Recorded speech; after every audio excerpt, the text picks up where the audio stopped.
Ok, muy bien. ¿Los demás me escuchan bien? Por favor, Sí, me... señor, lo escucho perfectamente. Ok. Bien. Hola, Ariel, ¿cómo estás?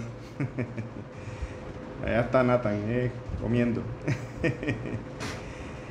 Este... Bueno, vamos a comenzar. Vamos a... Tenemos más o menos siempre dando una hora en la clase. Entonces, vamos a empezar pues con los que ya están online. Hay unas personas que creo que se van a unir. Espero se unan pues a través de la llamada, porque no me llamen por el, por el personal, sino que se conecten aquí. Vamos a ver si están los otros.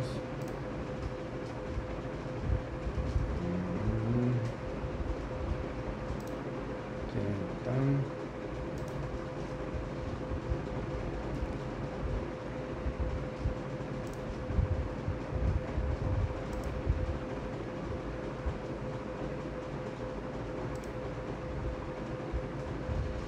Ok. Hoy vamos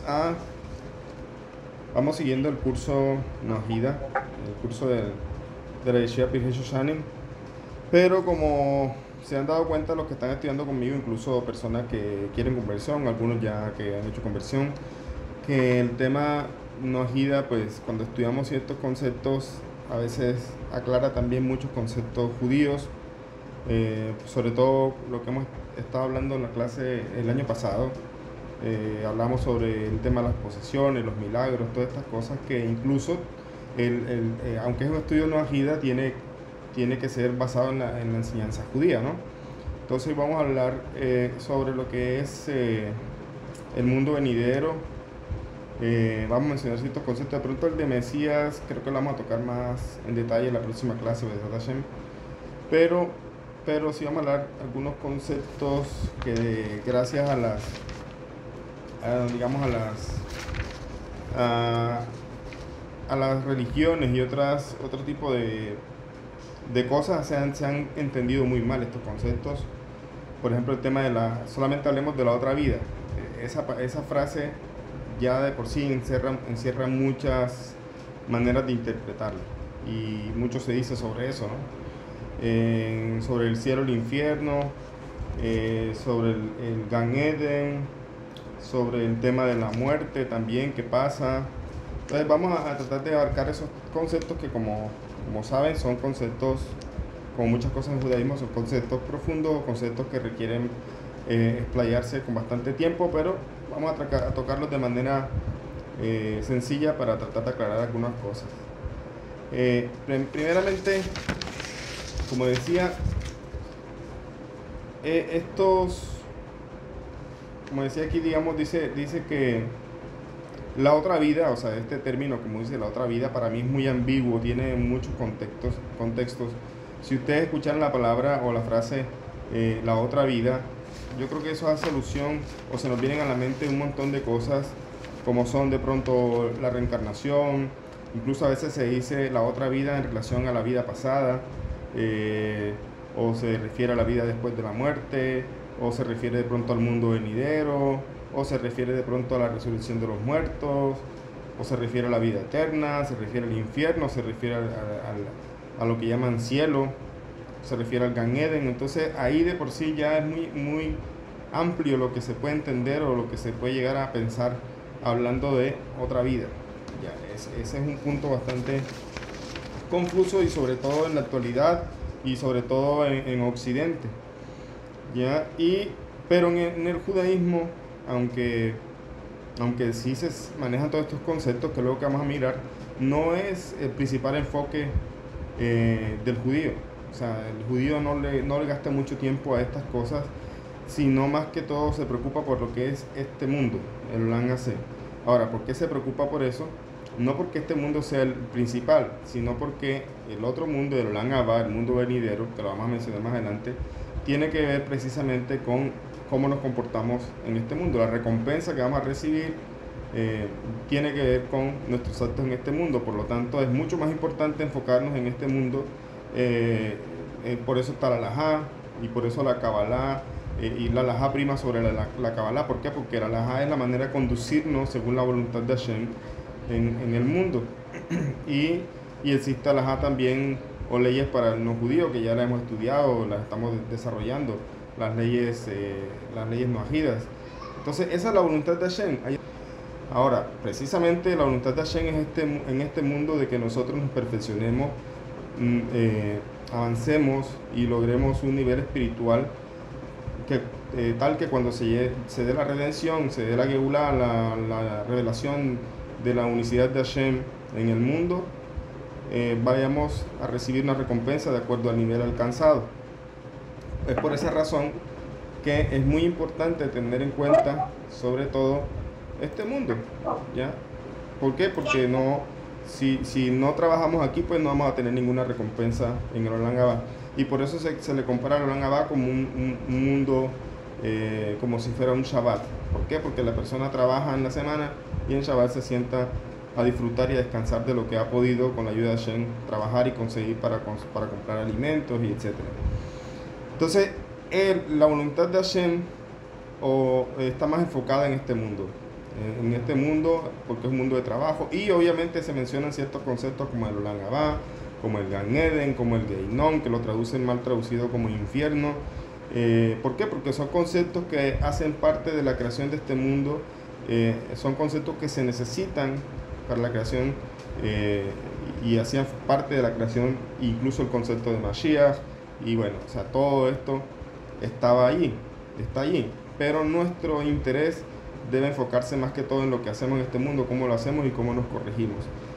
Por esa razón es que de estos temas a veces no se encuentra mucho sobre ello, porque los sabios incluso lo mencionan, pero no se enfocaron a estudiar, o por lo menos a escribir de manera amplia sobre estos temas, porque lo interesante es cómo la persona se conduce en este mundo. Entonces, y eso lo vemos también con el ejemplo de ahorita que viene Pesaj, que Hashem nos sacó de Egipto, sacó al pueblo, lo liberó, y como decíamos en la clase pasada, decía, nos liberó y nos dio misbot. O sea, en cierta forma esa libertad no parece libertad para muchas personas, porque ahora nos pusieron muchísimos misbot para cumplir, pero precisamente esa es la libertad que Hashem quiere de nosotros, y es que aprendamos a controlar nuestros instintos, y busquemos la perfección. Entonces vemos aquí, en un segundo,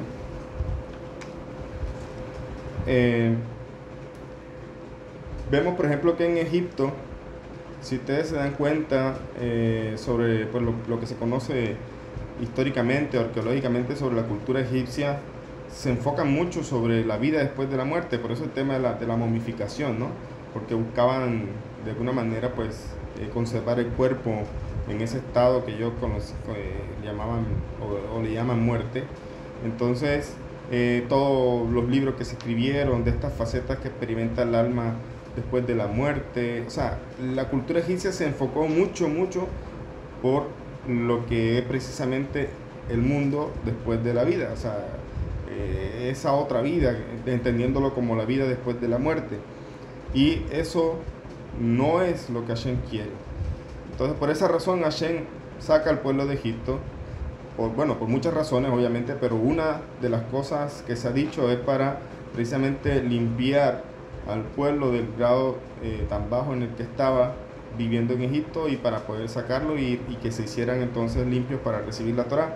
¿Pero limpios de qué? Pues de varias cosas, y una de esas es ese punto,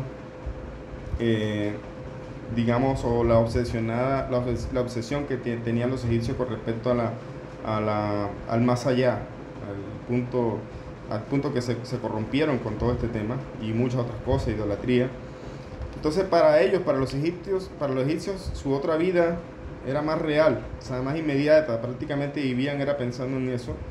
Y entonces el plan de Hashem en la adopción de los judíos, o sea, en la liberación de los judíos de Egipto, era para purificarlos de ese enfoque indebido y de muchos otros enfoques. Indebidamente, como dije, preocupados por qué viene después de la muerte, y no se preocupan por el día a día y por las cosas que hay que hacer en esta vida mientras estamos vivos.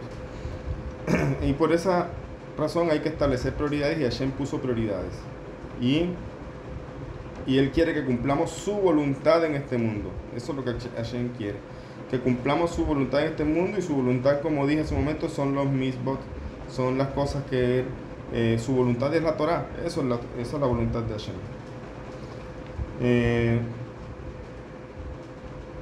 Lo poco que sabemos de la vida futura y mundo venidero en la Torah es de escasa referencia a los profetas, escritos y transmisión oral. Y algunos escritos de pronto cabalistas que se han hecho mencionan algunos temas un poco más a profundidad sobre esto, pero como se dan cuenta, y repito, no es lo que prima. O sea, primer punto, estos temas son de esclarecimiento, pero no son cosas que deben preocuparnos en nuestro día a día, más que sí debe preocuparnos nuestra corrección en este mundo. Y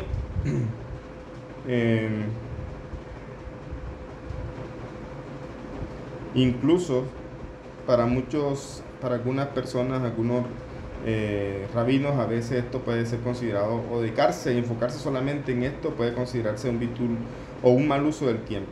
O sea, una persona está usando mal su tiempo, en vez de preocuparse por estudiar cosas prácticas que realmente le sirven para mejorar en este mundo, está obsesionado con cosas que no tienen que ver nada con este mundo.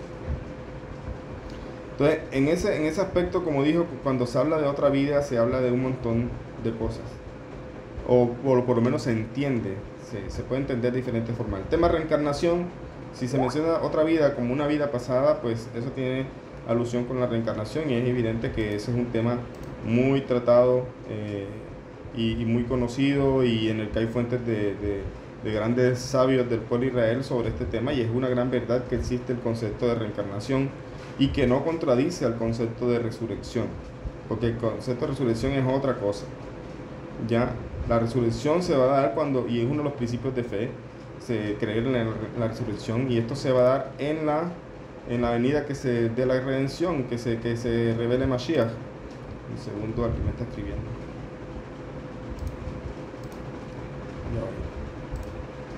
Bueno, no sé. Por eso que yo pido a veces que me agreguen o cualquier cosa antes de la clase, porque a veces me es difícil ver los mensajes en el transcurso de la clase. Entonces, tenemos que, si entendemos el concepto de otra vida como reencarnación, pues sí, existe todo un estudio sobre este tema, pero tampoco es algo que precisamente deba obsesionarnos a tal punto que la persona vive su día a día pensando es quién fue en la vida pasada, o por qué me pasa esto de pronto, si esto tiene que ver con una vida pasada que Escucha. Sí, ¿quién está hablando? Sí, la escucho, ya. Entonces, a veces se puede la persona obsesionar con estos temas y no vive su día a día, sino también preocupado, ay, ¿será que esto que me está pasando es porque de pronto la vida pasada hice esto otro? O sea, eso tampoco es lo adecuado. Ahí son conceptos que están allí, y es bueno estudiar, sobre todo por los grandes sabios que han puesto este conocimiento de manera general, pero de manera particular no hay forma de entenderlo, no tenemos la certeza de si esto pasa por alguna razón de la vida pasada o no. Entonces al final eso se puede considerar una pérdida de tiempo. La persona tiene que enfocarse en cosas que puede entender y que tiene una certeza y que puede corregir. Otro concepto que se viene a la mente es, como dije, la vida después de la muerte. Se debe entender también que lo que muere es el cuerpo. El alma no es algo que muera, por lo tanto el alma sí continúa después de la muerte y experimenta unas facetas, como decía así, como unas etapas que experimenta el alma. Y es cierto también, hay ciertas cosas que se dan después de que el alma abandona el cuerpo. El tema mundo venidero, Olam Abba, es algo muy discutido por los sabios, es algo muy, incluso que no se tiene una opinión concreta, sino que hay mucha discusión entre los sabios sobre si es un mundo completamente físico o si es un mundo completamente espiritual. Hay quienes dicen que el mundo venidero es este mismo mundo físico en el que vivimos, pero la revelación va a ser tal que prácticamente no va a ser la materia como la conocemos hoy día. Pero es este mundo, o sea, Olam Abba es el mundo que viene, el mundo siguiente. Eso es lo que significa Olam Abba. Ya, el mundo siguiente puede ser el mundo después de este mundo. O sea, no es que este mundo se va a destruir, sino que al contrario, este mundo se está renovando hasta tal punto que va a llegar la redención y se va a renovar por completo y es tal como si estuviera, o incluso más que en el Jardín del Edén al principio, la revelación divina. Entonces, otra idea que se nos viene en la mente es, como dije, la resurrección de los muertos, que sí se va a dar también, y sobre esto también hay mucha discusión y no hay nada concreto. Hay quienes preguntan, bueno, ¿en cuál cuerpo vamos a reencarnar si venimos tantas veces a este mundo? Eh, o vamos a reencarnar en todos, perdón, reencarnar, no, resucitar, si se van a resucitar todos los cuerpos en los que uno vino en este mundo varias veces, o en el mejor, el que más se alcanzó a elevar a un nivel espiritual mejor. Sobre esto también hay mucha discusión y no hay cosas concretas. Ya hay cosas que simplemente hay que esperar que sucedan. También se menciona con el tema de la Geulá, la redención, si van a seguir los sacrificios o no en el templo. Hay quien dice que sí, hay quien dice que no. Entonces, como dije, son muchos temas de discusión, hacen parte de cosas que vamos a tener la certeza cuando ya sucedan. No hay una claridad completa sobre estas cosas. Otro tema pues es de la vida eterna. La vida eterna es después de la resurrección de los muertos.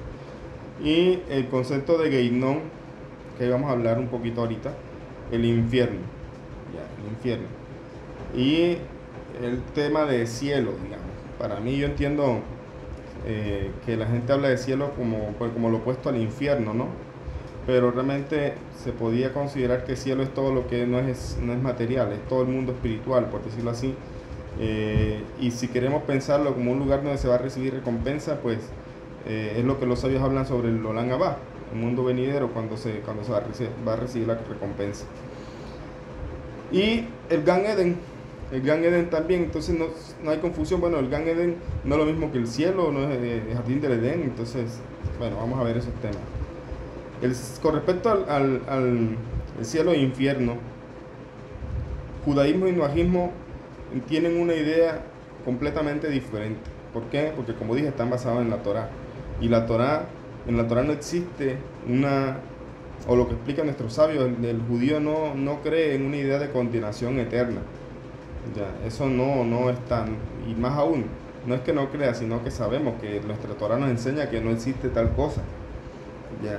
La idea de una condenación eterna y el sufrimiento sin alivio simplemente no funciona para el judaísmo, para los noahidas también que siguen la Torá, que estudian con el judío. ¿Por qué? Porque dice aquí, consideramos y creemos que Hashem castiga, entre comillas, acorde con los hechos. Entonces, la pregunta que se hacen algunos es si alguien tiene pecados tan graves que amerite estar eternamente allí. Eternamente es eternamente, incluso que se da la resurrección de los muertos, del Olam Abba, muchos reciben su recompensa y otros están quemándose eternamente en el infierno. Eso no es ilógico dentro del...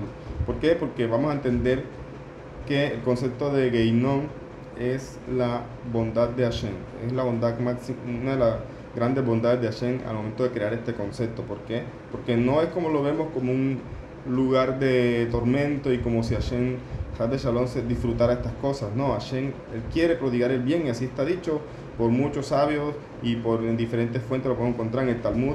Hashem quiso prodigar bien, y esa fue la razón por la que creó el mundo, para poder crear a alguien o una creación a la que poder darle un bien, el bien. Él es la fuente de todo bien.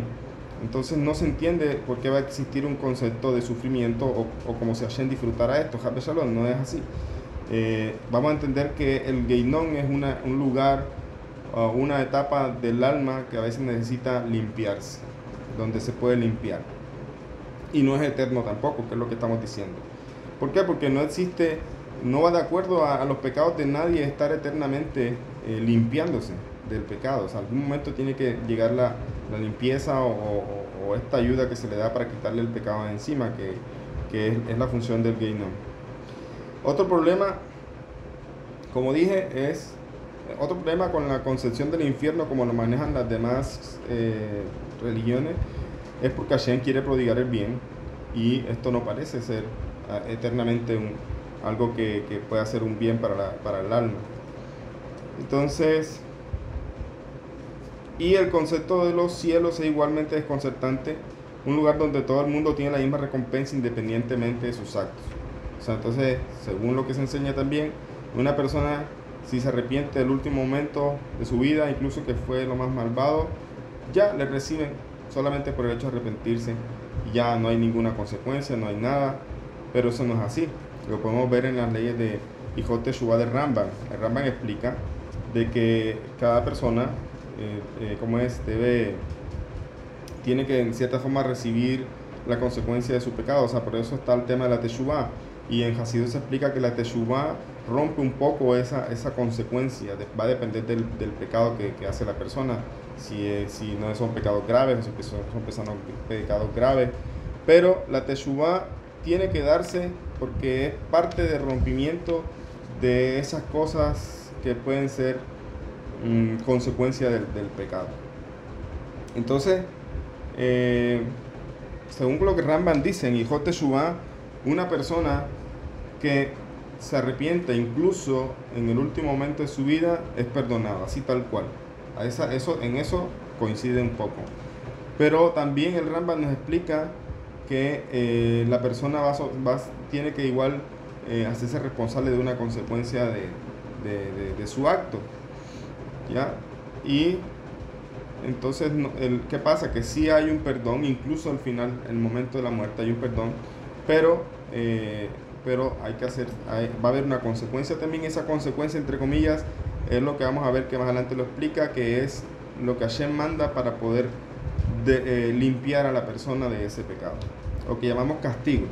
No es castigo, o sea, no, el castigo suena como algo que simplemente se le da a la persona y ya, pero el objetivo, según lo que vemos aquí, es que la persona hizo un pecado y ese pecado tiene una consecuencia, y entonces lo que viene como consecuencia de ese pecado es parte del proceso de limpiar ese pecado sobre la persona o en el alma de la persona.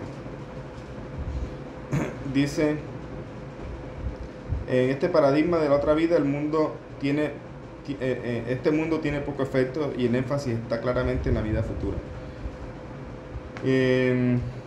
Hay muchas religiones que han luchado con estos problemas de tratar de encajar estos términos de una manera convincente, pero su doctrina se ha convertido en algo muy fragmentado, entonces no está claro aún. ¿Por qué? Porque cielo e infierno son solamente dos cosas. En cambio, en el judaísmo hablamos de Olam Haba, Olam Hazé, Gan Eden, reencarnación. Entonces ya la cosa se complica, ¿ya? Y judaísmo y noaísmo, por otro lado, no sufren de la esquizofrenia doctrinal, pensando en cielo e infierno, porque tenemos una visión diferente de la otra vida, o sea, de la vida después de la muerte. Por ejemplo, empezando con el punto de que la persona, cuando sale de su cuerpo, el alma cuando sale del cuerpo, se libera precisamente de las de la, como diría yo, no la presión, sino como que igual experimenta un aumento de nivel, experimenta ya no tanto límite como se experimenta con el cuerpo. Y primeramente hablemos entonces de lo que es la tumba, o el Hibud HaKever, que es la primera parte de la limpieza del alma. Dice, sin embargo, la capacidad de entrar en los jardines, que ahorita lo mencionamos, en los jardines del Edén, vamos a encontrar, quise saltarme ese pedazo primero, porque estamos hablando precisamente de la muerte. Entonces, pero vamos a encontrar dos conceptos de jardín del Edén, un jardín superior y un jardín inferior. Entonces, para la capacidad de entrar en estos jardines espirituales requiere el desprendimiento del alma del reino físico. ¿Ya? La realización de transgresiones tiene el efecto, escuchen esto, y a eso me refería, que la muerte va a ser experimentada de diferentes formas dependiendo de la persona. La muerte no siempre se experimenta igual, o no siempre el alma la experimenta igual. ¿Por qué? Porque dice, la realización de transgresiones tiene el efecto, o sea, los pecados tienen el efecto de unir y enredar el alma con el mundo físico. ¿Ya? Los pecados logran eso, logran atar o apegar más el alma al mundo físico. a fin de que el alma de ascender, o sea, si quiere ascender, debe ser cuidadosamente desenredado de este Olam Hazé, o sea, de este mundo, de la existencia material. Entonces, ¿qué significa? Una persona, un gran sadik, una persona que vive en este mundo y que no solamente, porque el sadik no se aleja de las cosas materiales, el sadik tiene que seguir haciendo cosas materiales en este mundo, ¿ya? Comer, tomar, tiene que hacer cosas materiales, pero estas cosas para el sadik tienen un enfoque diferente, no es simplemente para satisfacer deseos corporales, sino por el solo hecho de darle vida al cuerpo para seguir cumpliendo misbot, porque no se pueden cumplir misbot sin cuerpo, ¿ya? Por eso es que está dicho también los sabios que cuando entramos a un cementerio debemos recogernos los tzitzit, guardar los tzitzit, porque dicen que esto es una manera de avergonzar a los difuntos. Obviamente estamos en un cementerio judío donde hay muchos judíos enterrados allí, entonces ¿cómo se avergüenzan? Dice, porque ellos quieren cumplir misbot y no pueden, o sea, ellos te ven con el tzitzit afuera y ellos desean, o sea, esta alma que ahora está en el mundo, la verdad, en el mundo espiritual, desea hacer misbot y no puede. ¿Por qué? Porque no tiene un cuerpo. Entonces, para el sadik, el cuerpo, como lo llamaba Gilel, el de la Gemara, el gran sabio de la Gemara, lo llamaba como el pobre. Voy a alimentar al pobre, se refería a su cuerpo. O sea, lo veía como algo que se necesita para poder seguir existiendo en este mundo, para poder seguir haciendo misbot, pero su enfoque, o sea, su grandeza le hacía estar más que todo conectado con cosas espirituales. Entonces, el sadik tiene el poder o tiene la grandeza de elevar o de traer el cielo a la tierra, por decirlo así, o sea, no de elevar este mundo con la Torá, con toda la Torá que tiene, eso hace el sadik, pero necesita un cuerpo.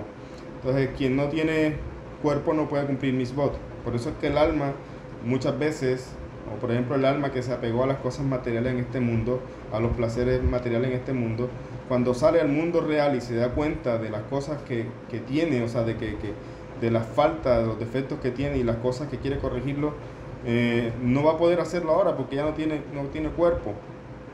Y entonces se aflige y muchas veces le pide a Hashem y Hashem le da otra oportunidad y viene a este mundo y viene ahí entra el tema de reencarnación.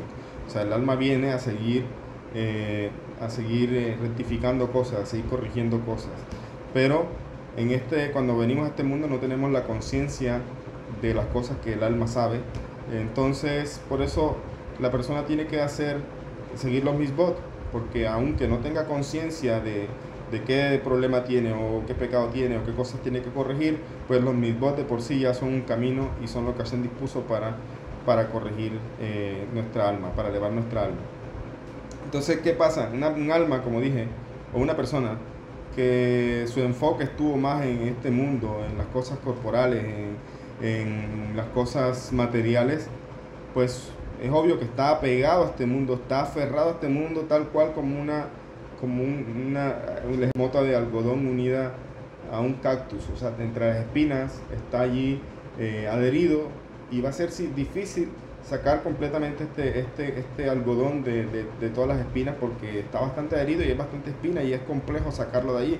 Entonces, ¿qué significa esto? Que para el alma desapegarla de estas cosas materiales le representa un sufrimiento. Pero para el alma que tuvo su conciencia hacia los misbod, hacia el mundo futuro, pensando en que este mundo solamente es un camino, un pasillo, como dicen algunos sabios, para el alma, esa alma cuando sale del cuerpo experimenta felicidad, experimenta tranquilidad, ¿ya? ¿Por qué? Porque precisamente su enfoque estuvo siempre de una manera altruista, de una manera más elevada, pensando en cosas espirituales y obviamente pensando cómo de manera, con las acciones aquí, podía elevar esa recompensa espiritual. Por eso dice aquí, repito, desenredar la realización o los pecados, vamos a decirlo así, los pecados en este mundo tienen el efecto de unir y enredar el alma con el mundo físico. A fin de que el alma pueda ascender, debe ser cuidadosamente desenredada de este Olam Hazé, o sea, de esta existencia material. Y hemos aprendido también que el castigo no es un castigo es más bien una consecuencia natural de ese pecado. O sea, lo que las personas llaman castigo es una consecuencia de ese pecado. Ahora aquí dice, el castigo, entre comillas, del pecado es el desenredo del alma del cuerpo. O sea, eso es lo que se llama castigo, por decirlo así. O sea, los sufrimientos, las cosas que vienen como consecuencia de nuestros actos, no tienen otra función más que benéfica, más que desenredarnos del pecado cometido. ¿Ya? Por eso es, o incluso como dice Masejet Berajot, los sufrimientos a veces pueden venir con la intención de aumentarnos la recompensa. Porque podemos ver entonces la gran pregunta, ¿por qué a grandes sadiquín les va mal, entre comillas, o sea, tiene sufrimientos? ¿Y por qué a gente mala le va bien? La gran pregunta de mucha gente. Masejet Berajot nos habla de que hay, y el Tania también, de que hay un justo que sufre y un justo que no sufre. El justo que sufre tiene algo que corregir todavía, y incluso de pronto vamos a encontrar sadiquín que no tienen nada que corregir, que incluso vienen a este mundo solamente para ayudar a este mundo. Y a veces puede haber que sufren, pero es porque Hashem manda lo que dice Berajot, sufrimientos por amor. O sea, los sufrimientos que a veces le llegan a una persona después de que no tiene ningún pecado, ni de pensamiento, ni nada, y tiene sufrimientos, son sufrimientos, como dice el Talmud, que Hashem manda a la persona con la intención de aumentarle su recompensa en el Olam Haba. Así está dicho. Por esa razón aquí, si una persona sí tiene pecados, o sea, ha hecho cosas malas, ha ido en contra de la voluntad de Hashem, porque eso también es otra cosa. Lo leíamos creo que en el Tania capítulo 25, dice que los ángeles, sabemos, eso sí lo sabemos, se ha dicho en muchas partes, los ángeles no tienen libre albedrío. O sea, ¿qué significa? Que los ángeles no pueden ir en contra de la voluntad de Hashem, porque ellos no pueden decidir algo contrario. Ellos están ahí simplemente para obedecer órdenes y para hacer lo que Hashem dice. Ellos no tienen libre albedrío. En cambio, ¿qué pasa también con los seres del Sitra Hará? O sea, los contrarios a la santidad, demonios, todo esto. El Tania explica, ellos también están sometidos a la voluntad de Hashem. O sea, en cierta forma ellos tampoco tienen libre albedrío. Solamente que su función precisamente es oponerse a la divinidad, para eso Hashem los creó, y esa es la voluntad de Hashem. Pero dice el Tania en el capítulo 25, ellos no pueden ir en contra de la voluntad de Hashem. O sea, los seres opuestos a la santidad, incluso ellos reconocen a Hashem, no van en contra de la voluntad de él. Dice el Tania ahí algo fuerte, dice, solamente hay un ser que sí puede ir en contra de la voluntad de Hashem, y ese es el hombre, porque el hombre tiene libre albedrío. El hombre le dice no comas taref al judío, y el judío, Jabé Shalom, termina comiendo algo taref. Entonces él está haciendo lo contrario a la voluntad de Hashem. ¿Y qué dice eso? Dice el Tania, esa razón hace que la persona, el ser humano, llámese judío o noajida, porque noajida también tiene sobre sí la voluntad de Hashem, que tiene que cumplir los 7 misbot, tiene que alejarse de la idolatría, pero él no sigue sus 7 misbot, o el judío no sigue los 613, dice, este hombre se degrada a un punto inferior a los seres de la Sitra Hará, inferior al opuesto a la santidad. ¿Por qué? Porque él llevó o hace lo contrario a la voluntad de Hashem. Entonces, si una persona hace lo contrario a la voluntad de Hashem, eso se llama, entre comillas, pecado. Y eso es una manera de enredar el alma, de atarse el alma a precisamente cosas de este mundo, o se enreda en su propio pecado.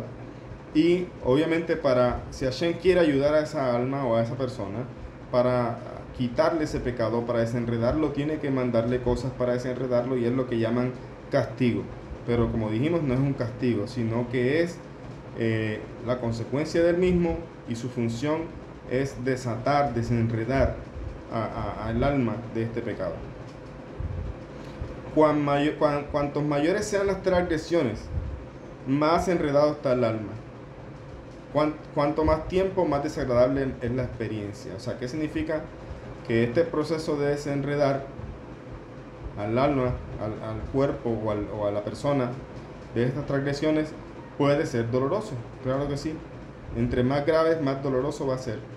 Y algunas de esas cosas vienen en vida, y algunas de esas cosas vienen después de la muerte, y algunas de esas cosas pues se tienen que corregir en una próxima vida, etc.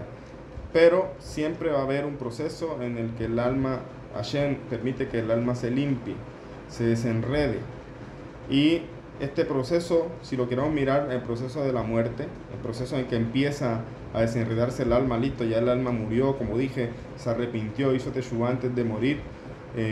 Baruch Hashem, la teshuvá sincera nunca tiene obstáculo, Hashem la recibe, pero hay un proceso que tiene que vivir y es el proceso de desenredar el alma. Este proceso, ¿dónde comienza?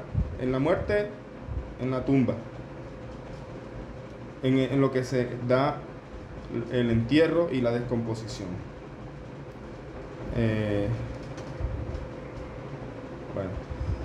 Ahí empieza este proceso. Tras la colocación del cuerpo en la tumba, el alma retorna a su fuente, perdiendo su forma y autonomía ilusoria. O sea, el alma o la persona se cree autónomo. Entre más alejada está una persona de Hashem, más autónomo se cree, no tiene nada que agradecerle a Dios, no creen en un Dios y dicen, no, pues no hay más nada después de esta vida y lo que yo tengo es fruto de mi esfuerzo. Y, o sea, entre más alejado está una persona de Hashem, más independiente se cree, y por eso genera una autonomía ilusoria, ¿ya? O incluso para una persona que de pronto no está tan alejado, pero tenemos una autonomía, como si todo dependiera de nosotros y tenemos que esforzarnos, pero al final de cuentas está Kadosh Baruj Hu que está dirigiendo todas las cosas. Entonces, en el momento que la persona sale de su cuerpo, pierde esta autonomía ilusoria que tiene, y durante aproximadamente 12 meses el alma se cierne sobre la tumba de duelo y duelo. O sea, el alma experimenta un duelo por la pérdida de su cuerpo. Y esta es la implicación de los versos que encontramos en Job, en el libro de Job, o Job, que dice, su alma, esto es Job 14:22. Job, capítulo 14, versículo 22. Que dice, su alma llora por él, y su carne se aflige por él. O sea, ¿por quién está llorando el alma? Por el cuerpo. O sea, ahora sale de este estado ilusorio en el que estaba, se da cuenta de la verdad y experimenta un duelo. Y llora, o sea, se aflige.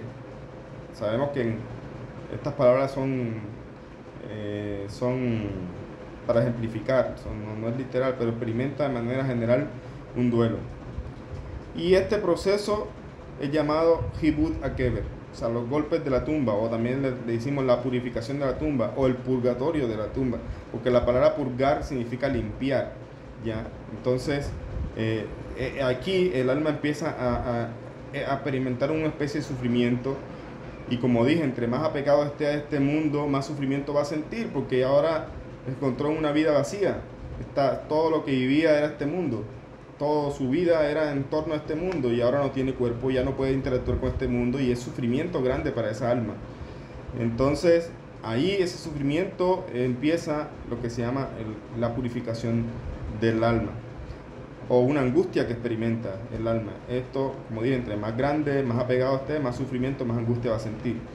Pero aún así, el Masejet Berajot, el Talmud nos explica que hay otra cosa también que experimenta el alma, y es que el alma siente cómo los gusanos se comen su cuerpo. Así dice, y el alma siente a los gusanos como agujas en su carne, así dice. Como agujas lo siente en la carne. Significa que el alma está sintiendo a cada gusano como una aguja que penetra en su cuerpo. Y esto se tiene que dar. O sea, se tiene que dar en la persona. Por esa razón el judío tiene como alajá no enterrar a los difuntos en mausoleos, cosas así, sino que tiene que ser en la tierra directamente para que se descomponga rápido. Porque la descomposición es parte de la purificación del alma de la persona. Y por eso no podemos quitarle este paso de purificarse a través de este pequeño o gran sufrimiento, angustia que recibe. Dependerá precisamente de cómo esté esa alma. Pero sí o sí, todas las personas, sus cuerpos van a ser descompuestos. Pero sí o sí se tiene que dar la expiación a través de la tumba sea a través del sufrimiento que experimenta el alma, sea a través del duelo que experimenta el alma y sea también a través de cómo siente que los gusanos se comen su cuerpo. Este es la primera o el proceso donde empieza digamos el desenredamiento que decíamos, o sea, el desapego o este sufrimiento que experimenta el alma. Aquí empieza la purificación del alma. Tenemos el otro punto, que es el Geinón. El Geinón, como dijimos ya, mal traducido como infierno. Yo creo que mejor sería entenderlo como una especie de lavadora, ¿ya? Uno mete la ropa a la lavadora porque quiere limpiarla, no porque quiere que la ropa sufra. O sea, uno simplemente quiere hacer algo benéfico, quitarle las manchas o limpiar la ropa para poder usarla, etcétera. O sea, el objetivo es bueno. Entonces, el Geinón sí se hizo, Hashem lo hizo, precisamente como una etapa que el alma tiene que experimentar para limpiarse. Y está dicho por nuestros sabios que todas las personas, todos, absolutamente todos, tienen que pasar por allí, por el Geinón. Ahora, el paso puede ser momentáneo o el paso puede ser prolongado de acuerdo a los pecados de la persona, pero sí o sí, la persona tiene que pasar por ahí para poder entrar después al Gan Eden, si se hace meritorio del jardín del Edén, porque vamos a ver que el Gan Eden es un estadio. O sea, ¿qué hay después de la muerte? Por decirlo así, que es la gran pregunta. Pues hay diferentes etapas. O sea, el alma viene en toda la creación experimentando etapas. Una etapa es estando en un cuerpo, en este mundo físico. Después de esto se libera del cuerpo, experimenta una etapa, como dije, en la tumba.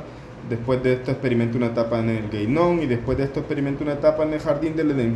Ya, en el jardín del Edén, ahí las almas se reúnen, se depositan y aquellas que están completamente rectificadas, ya no tienen nada que venir a hacer a este mundo, simplemente están esperando allí la venida de Mashiach y la revelación de la divinidad, la Geulah, la redención, la resurrección de los muertos. Están esperando eso allí.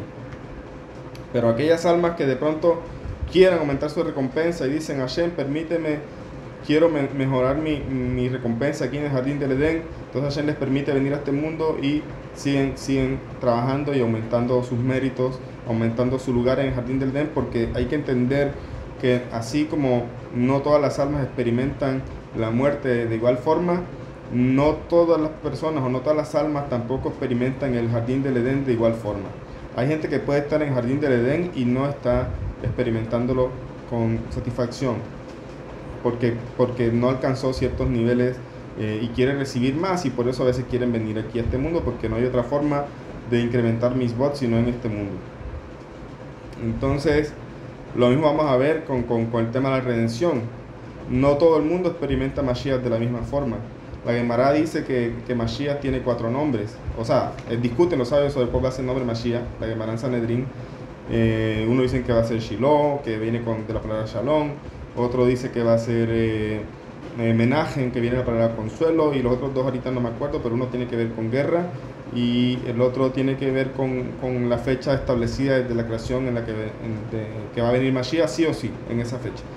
Entonces, pero escuchaba de un rabino que esto significa no que, bueno, puede venir de una manera general el Mashiach, ya sea como consuelo o en paz, pero dicen, el consuelo, cuando se le da consuelo a alguien es porque experimenta un dolor muy grande, por eso viene el consuelo.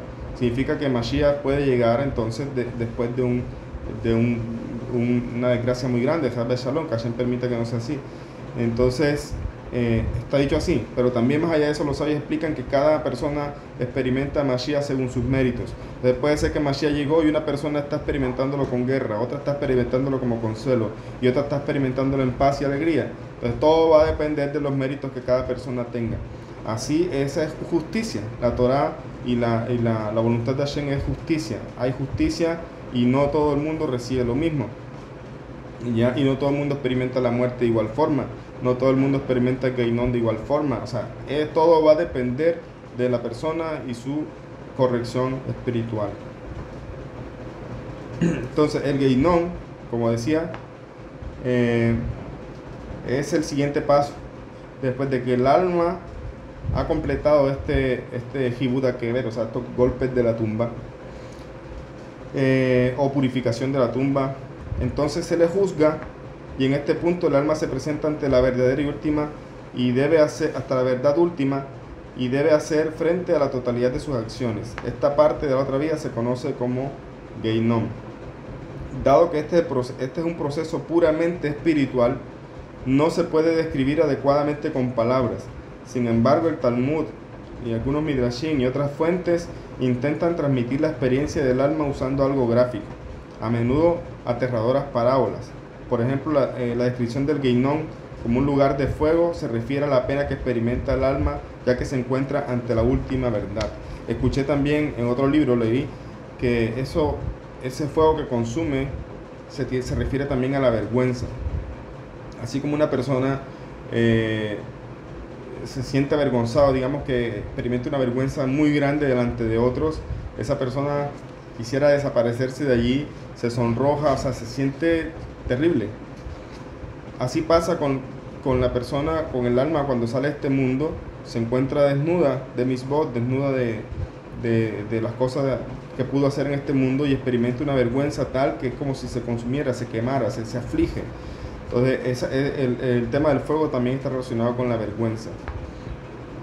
Y el proceso del Geinom no es permanente, no es eterno. Dura máximo 12 meses.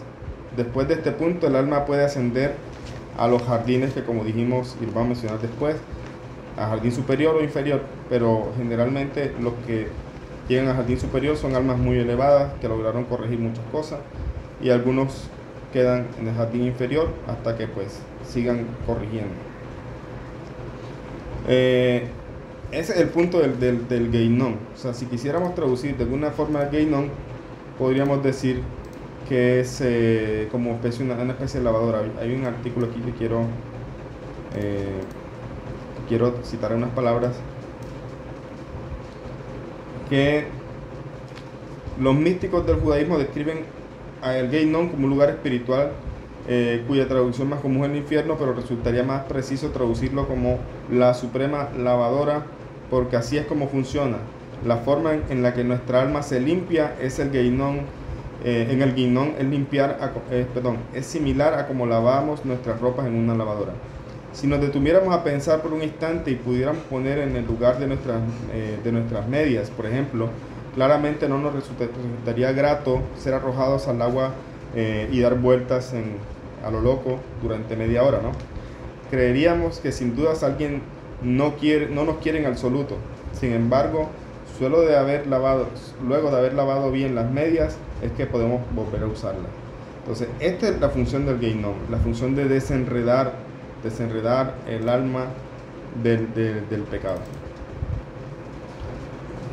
Hay fases, entonces, hay etapas.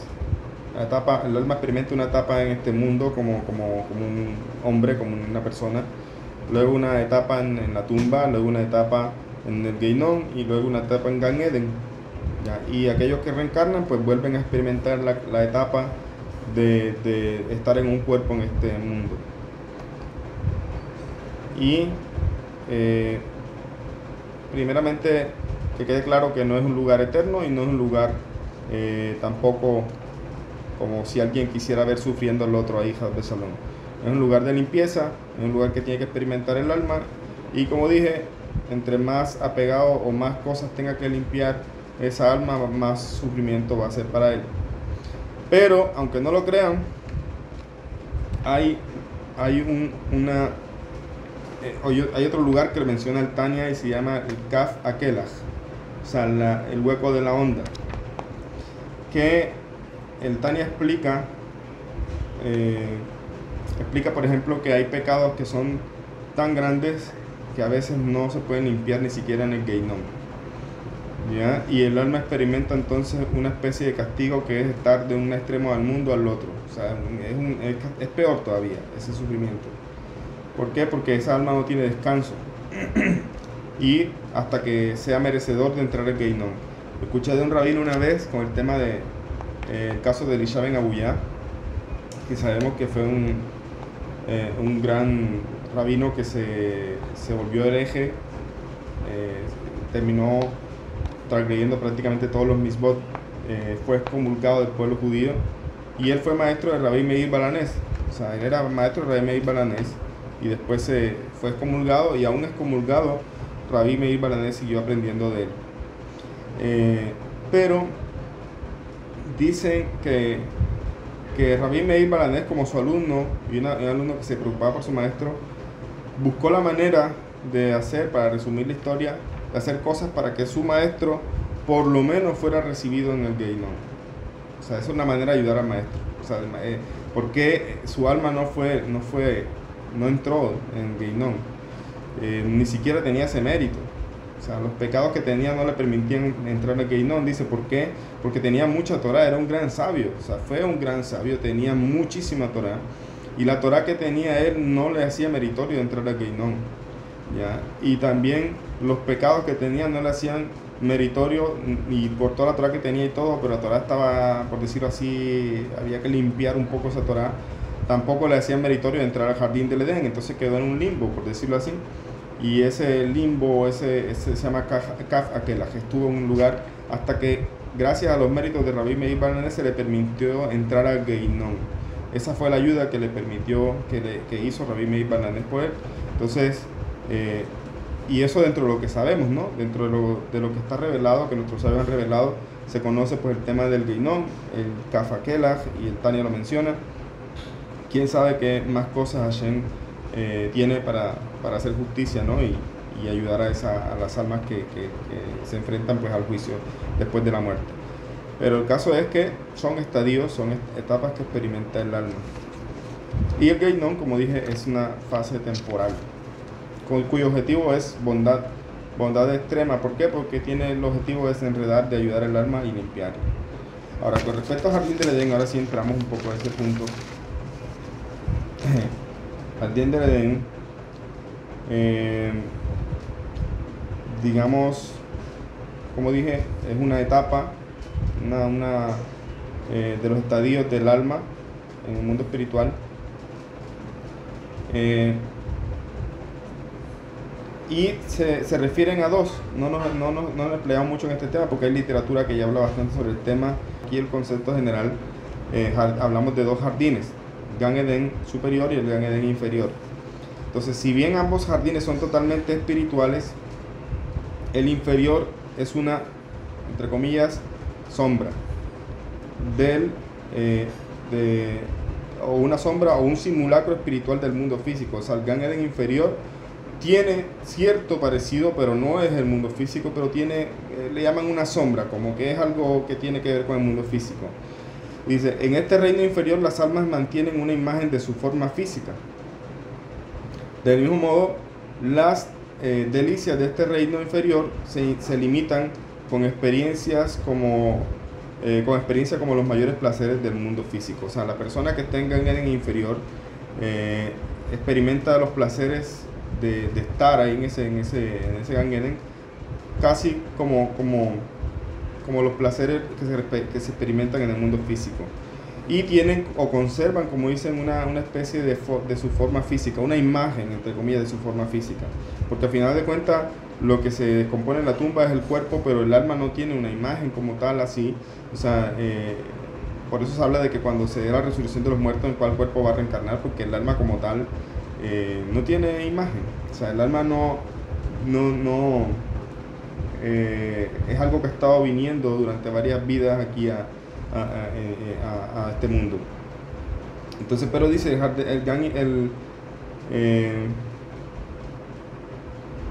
el jardín superior, sin embargo, es un lugar donde las almas existen en su resumen.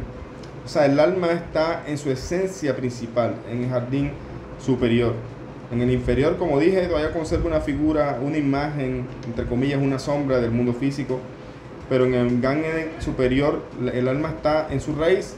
O sea, con un resumen, pues dice aquí dice su raíz concreta. Se muestra realmente lo que es la esencia verdadera del alma. Y no mantiene ninguna sombra en su forma física. De mismo modo, las delicias de este jardín superior son abstractos y únicamente espiritual, carentes de un o de un equivalente en el mundo físico. Es un placer tan grande de experimentar la divinidad a un grado más elevado todavía que el mundo físico. Es un placer que no tiene nada que ver con placeres físicos. Y también encontramos más aún, les digo, que en estos jardines no son estáticos. Experimentan, entre comillas, estaciones o un tiempo espiritual, sus delicias.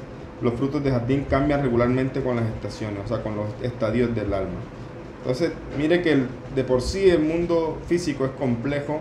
Tratar de entender el mundo espiritual es mucho más complejo. Y los sabios nos enseñan, como dije al principio, que debemos enfocarnos más en este mundo físico para poder disfrutar esos frutos ya sea en el jardín del Edén o más adelante en el mundo venidero.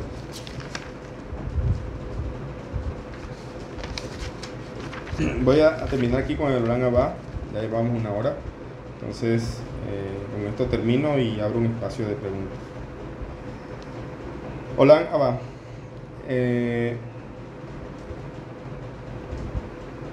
dice, el jardín del Edén, el Geinom, todos estos lugares son temporales, o sea, el alma está allí, son cosas que se crearon para estar por un tiempo.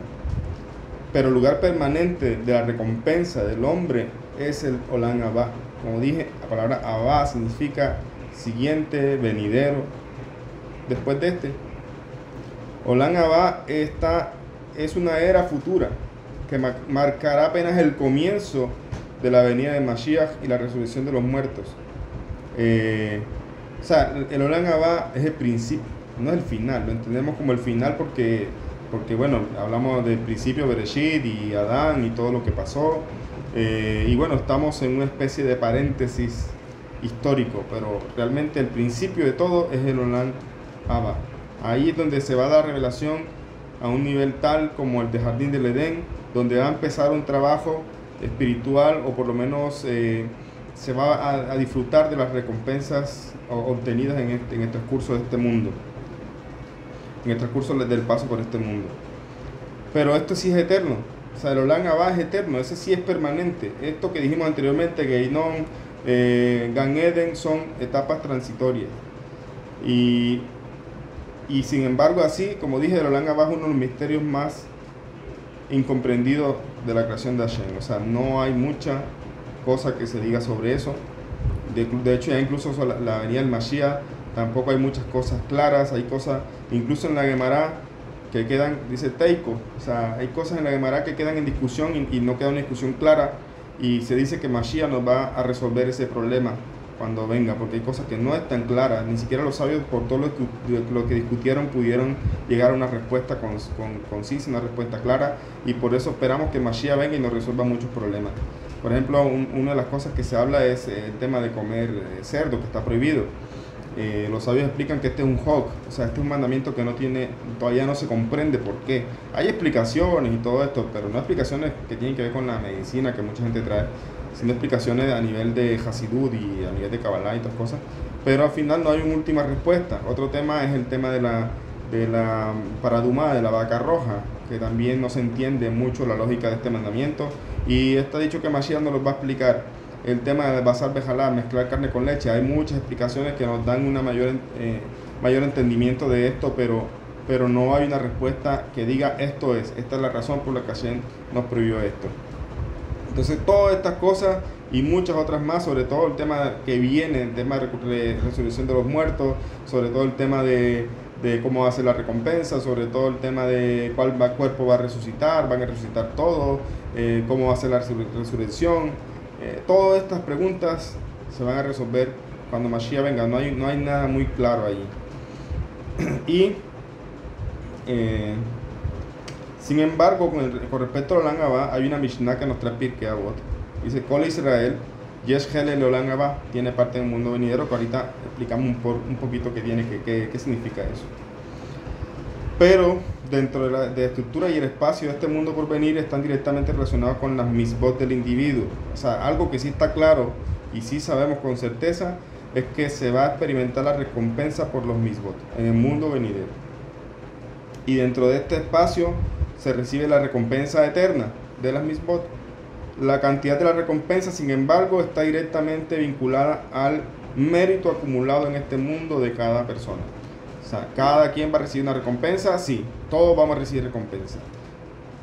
Cuánto recibe uno, cuánto recibe el otro, eso va a depender del mérito que tenga cada persona y de su trabajo espiritual en este mundo. Y hay una falta de claridad de acuerdo a en cuanto a si el mundo venidero es físico o espiritual, como dije. También existe confusión en cuanto a los distintos roles dentro de este mundo, la naturaleza de las misbod y el propósito, o sea, si siguen haciendo misbod o no. Hay gemarot que dicen que los misbod van a desaparecer, pero hay que explican de que no es que desaparezcan, sino que digamos lo vamos a hacer por amor. No vamos a tener que luchar con nuestro Yetzer Hara para cumplir las misbod, lo vamos a hacer por el amor inmenso hacia Hashem. A eso se refiere con que desaparecen, entre comillas. E incluso con el tema en Sanedrín explican también sobre el tema de los milagros de Egipto. O sea, uno de los milagros más grandes que históricamente vio por Israel fue la liberación de Egipto, y eso gira en torno a muchas cosas en nuestra Torá. Y dicen que los milagros que se van a dar cuando llegue Mashiach y cuando se dé la Geulá no tienen comparación con lo que pasó con Egipto. Va a ser mucho más grande, tanto que lo de Egipto pasará a un segundo plano. Pero no es que se olvide, pero eso sabes, dicen, no es que se va a olvidar la redención en Egipto, sino que ahora esto es mucho más grande. Entonces, esos datos con respecto al mundo venidero no lo tenemos claro, pero hay algo que aquí sí quiero aclarar, y es respecto a eso de que todo Israel tiene parte en el mundo venidero, porque eso genera algunas preguntas o malos entendidos, sobre todo porque una persona puede decir, bueno, pero entonces solamente Israel y los que no son judíos no tienen parte del mundo venidero, entonces tengo que convertirme para tener parte del mundo venidero. Eso no es así. ¿Por qué? Porque hay unos comentarios de los sabios. Aquí tengo un comentario del rabino Marcos Lehmann de Al Pirkei Avot, y él dice: hay dos errores con esta Mishnah de que dice todo Israel tiene. Dos errores no en la Mishnah, corrijo. Dos errores en la comprensión que puede tener una persona. El primero consiste en creer que todo Israel, sin excepción, tendrá parte en el mundo futuro. O sea, no importa si el judío cumplió misbot o no cumplió misbot, sino solamente el hecho de ser judío, ser parte de Israel, ya tiene parte del mundo venidero. Y ese es un error, dice aquí. Esto es una concepción errónea. Y dice, basta con releer la última frase de la Mishnah a la que aludimos, y en ella se menciona a los judíos que no tendrán participación en el mundo futuro, como son, por ejemplo, los que afirman que la Torá no enseña la resurrección de los muertos. O sea, aquellos que no creen en la resurrección de los muertos no tienen parte del mundo venidero. Por eso también está entre los principios de fe que tenemos que repetir todos los días, y está en la resurrección de los muertos. O también los que niegan el origen divino de la Torá, y entre muchos otros. Son solamente ejemplos. Las palabras de la Mishnah significan solamente que todo judío que lucha por vivir de acuerdo con el judaísmo, o sea, con la Torá, tendrá derecho a la vida eterna. La palabra profética citada por la Mishnah comprueba que esta afirmación hace referencia a los tiempos mesiánicos. La salvación eterna no se imparte automáticamente a todos los judíos como si se tratara de un fruto maduro que sobre ellos cayera. Deben luchar y esforzarse por merecerla. O sea, no es un fruto que va a caer así, porque sí, tiene que esforzarse en misbot, en tikkun amidot, en corrección de midot y todo eso. Ese primer entendido. No todos los judíos tienen parte del mundo venidero, sino todos aquellos que se pegan a la Torá, los que tienen todavía hasta la venida de Mashiach para hacer teshuvá y corregir misbot, corregir su comportamiento. El segundo malentendido consiste en pensar que las palabras Kol Israel Yesh Hel Olam Haba, o sea, todo Israel tiene parte del mundo venidero, excluye a las demás naciones del mundo futuro, del mundo venidero y de sus gozos eternos, o sea, el disfrute que va a tener en este mundo. Entonces dice, tal exclusión es contraria a los principios de la religión judía, y así lo enseñan nuestros sabios. Véase también en Sanedrín 105a, que está escrito, el profeta Yeshayahu, está escrito en la Torá, en el Salmo 9:18, está escrito: bajarán al abismo todos los malvados todos los pueblos que olvidaron a Dios. Así está dicho. Entonces, Rabí Yoshua comenta, el texto no dice que todos los pueblos bajarán al abismo. O sea, no está diciendo que todas las naciones no judías bajarán al abismo. ¿Qué significa bajar al abismo? Que en cierta forma significa no tener parte en el mundo venidero. Eso es bajar al abismo. No es que pasen el Geinón, porque dijimos que eso es transitorio, sino que van a ser privados de la resurrección de los muertos. Entonces dice, Rabí Yoshua comenta y dice que el texto no dice que todos los pueblos bajarán al abismo, sino quienes, aquellos que se olvidaron de Dios. Así está dicho. De ello deducimos que también hay justos no judíos que gozarán de la vida eterna. Por justos de las naciones hay que entender a los que practican las 7 leyes de Noaj, es decir, los que se abstienen de crímenes, idolatría, impudor, rapiña y blasfemia, y por el contrario instituyen la justicia, derecho y la virtud, los que no cometen crueldad o barbarie alguna, no solo con su prójimo, sino con los animales. Entonces, con esa parte quería terminar respecto al Olam Abba, de que en verdad toda persona que se apega a sus 7 leyes tiene parte en el mundo venidero también.